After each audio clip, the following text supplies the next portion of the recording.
देखे भी नहीं, क्योंकि वो लोग समाज में कभी सर उठा के नहीं चल पाते जिनके सर पे कर्जा होता है। हम तब तक पानी नहीं पिएंगे जब तक हम तुम्हारे कर्जा को पूरा नहीं कर लेते। उठे और फिर भागने लगे। भागते गए, पहुंच गए काशी के बाजार। अब विश्वामित्र ने तीनों को एक तरफ खड़ा कर दिया और गांव की गलियों में जाके आवाज लगाने लगे, सुनो गांव के लोगों, आज तुम्हारे काशी के बाजार में 3 प्राणी बिकने को आए। उम्र में अंतर है, कीमत में कोई अंतर नहीं।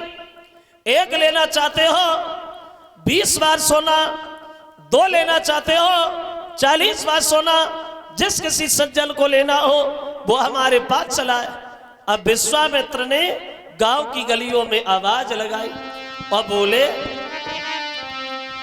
कि 3 प्राणी खड़े आज बिकते यहाँ, और लेने वाले न आए तो मैं क्या करूं।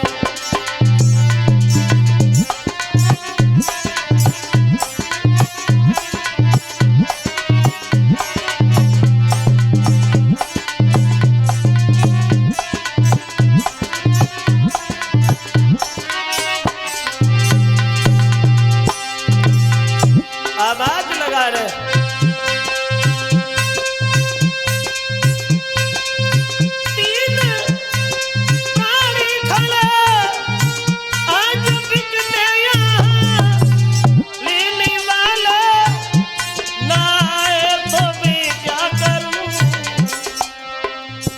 थोड़ी कीमत है कोई तो ज्यादा नहीं, थोड़ी कीमत है कोई तो ज्यादा नहीं, फिर भी ले ना सके तो मैं क्या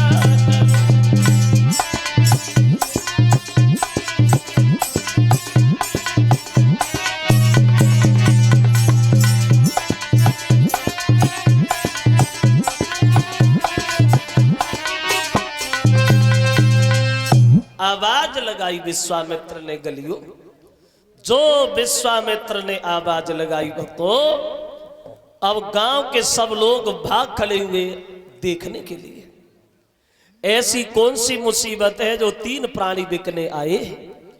अब देखने वालों की तो भीड़ बहुत इकट्ठी हो गई, लेकर खरीदने वाला कोई नहीं है। हरिश्चंद्र सबके चेहरा की तरफ निहार रहे, कोई तो कुछ बोले, कोई तो कुछ बोले, लेकिन कोई नहीं बोल रहा। जैसे जैसे दिन ढलता जा रहा है वैसे वैसे हरिश्चंद्र का चेहरा उतरता जा रहा है। शाम हो गई, इधर उधर देख रहे हैं। जब शाम हो गई तो उस भीड़ से निकलता हुआ एक मेहतर आगे आ गया। कौन बेच रहा है? विश्वामित्र बोले हम। क्या चाहिए? बोले इस लड़की को, इस बच्चे को तो नहीं खरीदेंगे, लेकिन इस नौजवान को तो हम खरीद लेंगे। वो भी एक शर्त है हमारी, अगर ये हमारे घर पे चले और मरघटिया का काम करे तो। वैसे नहीं। जो हरिश्चंद्र ने मेहतर के ये शब्द सुने, दोनों हाथ जोड़ के खड़े हो गए। बोले भैया, मरघटिया से भी घटिया तेरी निगाह में कोई काम हो वो मुझे दे देना, लेकिन तुम मुझे खरीद जरूर लो।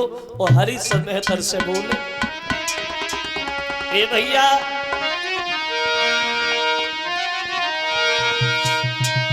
कि आंखें ना बहो भूप के नीर, वो जाने कहा लिखिए कर मन में।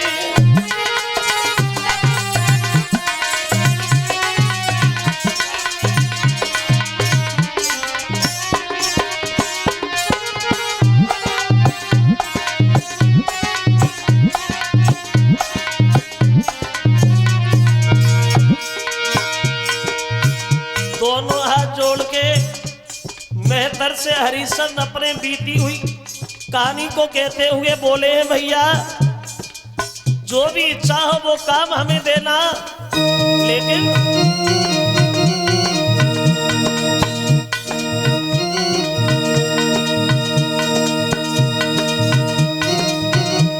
जाने कहा लिखी कर मन में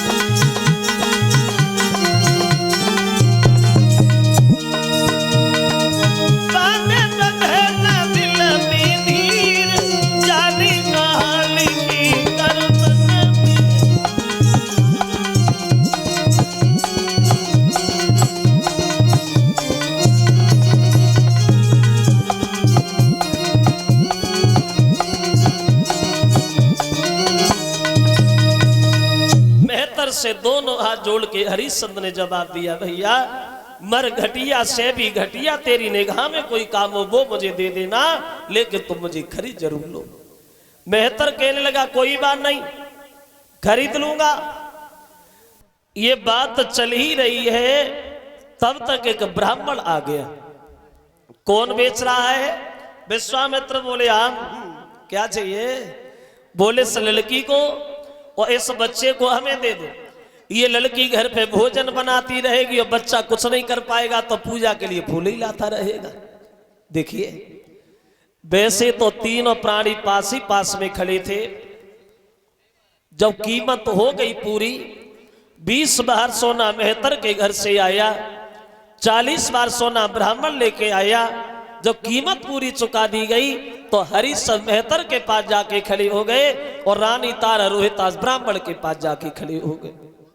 कलेजा फट गया। हरिश्चंद्र कुछ नहीं बोल पाए, सिर्फ उनके मुंह से एक ही बात निकली है, मेरे घर की गृहिणी तेरी जय हो।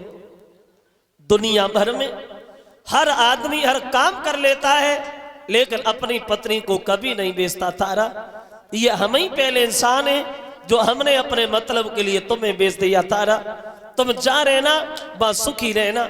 कभी भूल के ये ध्यान न करना कि तुम्हारी शादी भी किसी के साथ हुई थी। और हरिश्चंद्र रोते हुए अपनी पत्नी से बोले, चली जाइए तारा, जाओ, नर मरते मरते भी पत्नी को नहीं बेचते, और ये हम ही पहले पापी जो सब मर्यादा मिटते। ए रानी तारा, तुम जा रहना, बस सुखी रहना। कभी भूल के ये ध्यान न करना कि तुम्हारी शादी भी किसी से हुई थी। और बोले,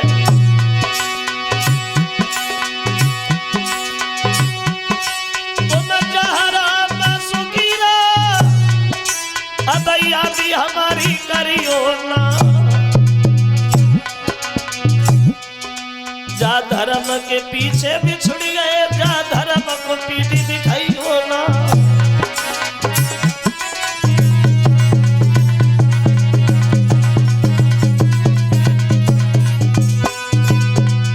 जैसे ही हरिश्चंद्र ने ये शब्द कहे तो रानी तारा की आंखों से आंसू निकले आए।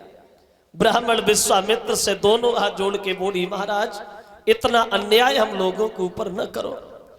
अगर तुम्हें भेजना ही है तो हमें एक ही जगह भेज दो, हम बिना पति के दर्शन के जिंदा नहीं रह पाए। तो विश्वामित्र बोले, किसने कहा जिंदा रहो, मरे जा, दक्षिणा मिली गई, कुआं में गिरो चाहे जिंदा रहो, हमें क्या करना। उठे और चले गए।